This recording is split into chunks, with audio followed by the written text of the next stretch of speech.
In the past 2 weeks, serious difficulties at a small number of banks have emerged. History has shown that isolated banking problems, if left unaddressed, can undermine confidence in healthy banks and threaten the ability of the banking system as a whole to play its vital role in supporting the savings and credit needs of households and businesses. That is why, in response to these events, the Federal Reserve, working with the Treasury Department and the FDIC, took decisive actions to protect the U.S. economy and to strengthen public confidence in our banking system. These actions demonstrate that all depositors' savings and the banking system are safe. In the past 2 weeks, serious difficulties at a small number of banks have emerged. Isolated banking problems, if left unaddressed, can undermine confidence in healthy banks and threaten the ability of the banking system as a whole. That is why, in response to these events, the Federal Reserve, working with the Treasury Department and the FDIC, took decisive actions to protect the U.S. economy and to strengthen public confidence in our banking system. These actions demonstrate that all depositors' savings in the banking system are safe. So, as we've all seen over the past few weeks, the pressure has been on banks. In the U.S., bad bankruptcies have happened at Silvergate, Signature, and of course the big one, Silicon Valley Bank, where depositors tried to get out $42 billion in one day. This caused the Federal Reserve, the FDIC, and the U.S. Treasury to step in and help right away. It was also announced that in the cases of Signature and SVB, all depositors would be made whole, which is a big deal since the FDIC usually only covers the first $250,000 of a deposit, and 95 of SVB's deposits were not insured. Welcome to Financial Fortune, the channel that keeps you updated on the latest news and trends in the world of finance. With multiple banks collapsing and struggling worldwide, the question on everyone's mind is, what will the Fed do to prevent a global panic in the banking sector? Let's dive in and find out. And now we finally know what to do. Jerome Powell held a 45-minute press conference a few days ago, where he talked about how the Federal Reserve handled the banking crisis and what they plan to do about it. Let's start with the most expensive thing, Silicon Valley Bank. So, at a basic level, Silicon Valley Bank management failed badly. They grew the bank very quickly. They exposed the bank to significant liquidity risk and interest rate risk, didn't hedge that risk. We now know that supervisors saw these risks and intervened. We know that the public saw all this.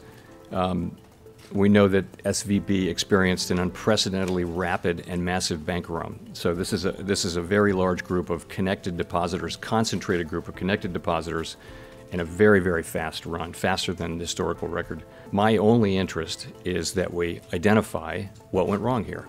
How did this happen is the question. What went wrong? Try to find that. We will find that. And then make an assessment of what are the right policies to put in place so that it doesn't happen again, and then implement those policies. It's clearly we do need to strengthen supervision and regulation, and I assume that there will be recommendations coming out of the report, and I plan on supporting them and supporting their implementation. Sorry, and the final point, can we feel confident that these weaknesses don't exist elsewhere, given that they got missed at this bank? These are not weaknesses that are at all broadly through the banking system. This was a bank that was an outlier in terms of both its percentage of uninsured deposits and in terms of its holdings of duration risk. You, along with the FDIC and the Treasury, the Fed Board, decided to invoke the systemic risk exception to allow uninsured depositors to be protected at these two banks. And I was just wondering if you could speak to why that decision was made. Was it purely a confidence issue, or was there a concern that there would be some sort of economic contagion or financial contagion from the failure of these banks? The issue was really not about those specific banks, but about the risk of a contagion to other banks and to the financial markets more broadly. That was the issue. So I was wondering if you could go to the Credit Suisse merger. I mean, wasn't that the big gorilla in the room? Didn't you breathe a sigh of relief when that merger happened? Thanks. Sure. So, that was really the Swiss government. We, of course, were following it over the course of the weekend, and we were engaged with their authorities in the way that you would expect, all the ways that you would expect. It seems to have been a positive outcome in the sense that the transaction was agreed to, and it has been, the markets have accepted it, and It seems to have gone well, and I think there was a concern that it might not go well. So coming into the middle of this week, yes, I would say that has gone well so far. With the support of the Treasury, the Federal Reserve Board created the Bank Term Funding Program to ensure that banks that hold safe and liquid assets can, if needed, borrow reserves against those assets at par. This program, along with our long-standing discount window, is effectively meeting the unusual funding needs that some banks have faced and makes clear that ample liquidity in the system is available. Our banking system is sound and resilient with strong capital and liquidity. We will continue to closely monitor conditions in the banking system and are prepared to use all of our tools as needed to keep it safe and sound. In addition, we are committed to learning the lessons from this episode and to work to prevent events like this from happening again. Turning to the broader economy and monetary policy.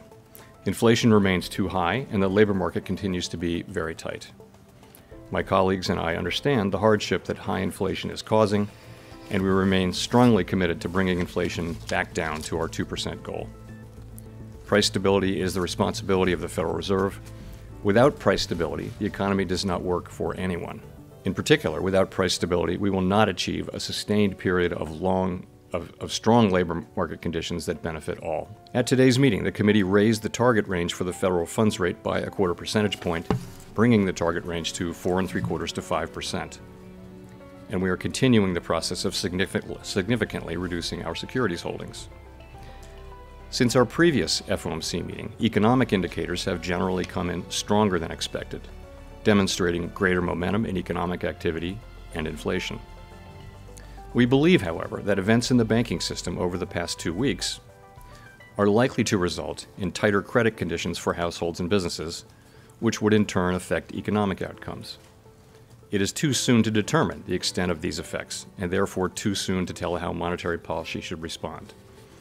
As a result, we no longer state that we anticipate that ongoing rate increases will be appropriate to quell inflation. Instead, we now anticipate that some additional policy firming may be appropriate. We will closely monitor incoming data and carefully assess the actual and expected effects of tighter credit conditions on economic activity, the labor market, and inflation. And our policy decisions will reflect that assessment. In our SEP, each FOMC participant wrote down an appropriate path for the federal funds rate based on what that participant judges to be the most likely scenario going forward. If the economy evolves as projected, the median participant projects that the appropriate level of the federal funds rate will be 5.1% at the end of this year, 4.3% at the end of 2024, and 3.1% at the end of 2025. These are little changed from our December projections, reflecting offsetting factors. These projections are not a committee decision or plan. If the economy does not evolve as projected, the path for policy will adjust as appropriate to foster our maximum employment and price stability goals. We will continue to make our decisions meeting by meeting based on the totality of the incoming data and their implications for the outlook for economic activity and inflation. We remain committed to bringing inflation back down to our 2% goal and to keep longer-term inflation expectations well anchored. Reducing inflation is likely to require a period of below-trend growth and some softening in labor market conditions. Restoring price stability is essential to set the stage for achieving maximum employment and stable prices over the longer run. That's all for today's episode of Financial Fortune. We hope you found the information on the current banking crisis and the Fed's plan to combat it informative and valuable. Don't forget to like, comment, and subscribe to stay updated on the latest financial news and insights. And if you have any suggestions for future topics, be sure to let us know in the comments below. Thanks for watching.